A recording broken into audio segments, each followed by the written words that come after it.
রাজশাহী বিশ্ববিদ্যালয়ে আওয়ামী ফ্যাসিবাদের মদতপুষ্ট কোন শিক্ষক কর্মকর্তা কর্মচারী যদি চাকরি করে তাদেরকে আগামী রবিবার থেকে কলার ধরে টেনে টেনে আমরা প্রশাসনিক ভবনের সামনে বেঁধে রাখবো ইনশাআল্লাহ। ইনকিলাব মঞ্চের আহ্বায়ক ওসমান হাদি হত্যাকাণ্ডের প্রতিবাদ সভায় গত শুক্রবার এই ঘোষণা দেন রাকসুর জিএ সালাউদ্দিন আম্মার। রবিবার সকাল থেকে সাধারণ শিক্ষার্থীদের নিয়ে তিনি আওয়ামীপন্থী ৬ জন ডিনের অপসারণের দাবিতে বিভিন্ন অনুষদে যান। একই দাবিতে তার অনুসারী শিক্ষার্থীরা বিশ্ববিদ্যালয়ের উপাচার্য, উপ উপাচার্য, রেজিস্ট্রারের কার্যালয় সহ বিভিন্ন কক্ষে তালা ঝুলিয়ে দেন। শিক্ষার্থীদের অভিযোগ, গণঅভ্যুত্থানের চেতনা থেকে বিশ্ববিদ্যালয় প্রশাসন সরে যাওয়ার কারণে আওয়ামীপন্থী শিক্ষার্থীরা পুনর্বাসিত হচ্ছেন।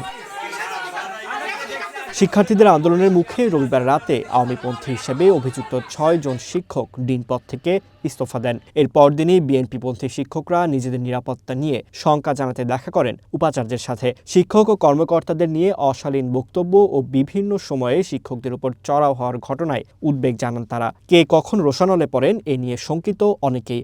এমন প্রেক্ষিতে নিরাপত্তার দাবি করেছেন বিএনপি দলীয় শিক্ষক প্রতিনিধিরা। কোনো রিপোর্ট ছাড়াই বিভিন্ন জন ছাত্র নামধারী কিছু ছেলে বিভিন্ন সময় বিভিন্ন জনকে নিয়ে কারো তালা দিচ্ছে।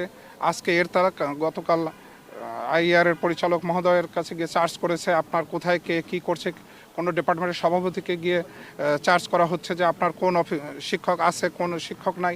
এই যে বিষয়গুলো, এগুলো প্রত্যেকটা বিষয়ের আমরা ওখানে উত্থাপন করেছি এবং তার প্রতিবাদ জানিয়েছে এবং উনি আমাদের সাথে একমত পোষণ করেছেন যে না, এই বিষয়গুলো অবশ্যই ঠিক না। এবং ছাত্রদের রাকসুর নাম করে, রাকসুর সভাপতি মাননীয় ভাইস চ্যান্সেলর মহোদয়, কিন্তু উনি জানেন না এবং রাকসুর কোনো সিদ্ধান্ত নেই এখানে, অথচ রাকসুর নাম ব্যবহার করে এই ধরনের মবক্রেসি চালু করা হয়েছে এবং সারা ক্যাম্পাসে শিক্ষক কর্মকর্তা কর্মচারীদের মধ্যে একটা ভীতি সঞ্চারের সৃষ্টি হয়েছে।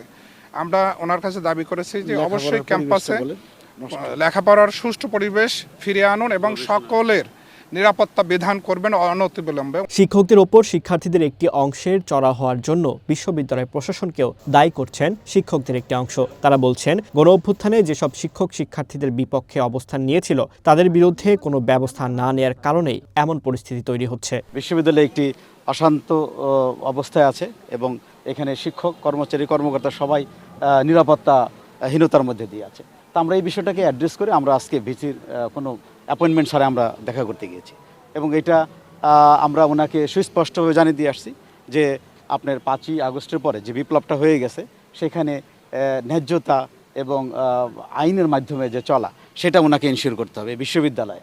এবং আপনারা জানেন যে এই বিশ্ববিদ্যালয়ে আমরা বলে আসছি যে এই প্রশাসন ভবন থেকে যারা নির্দেশ দিয়েছিল সেই ভিডিও ফুটেজ কিন্তু সবার কাছে আছে, কারা কোন শিক্ষক এখানে জড়িত ছিল।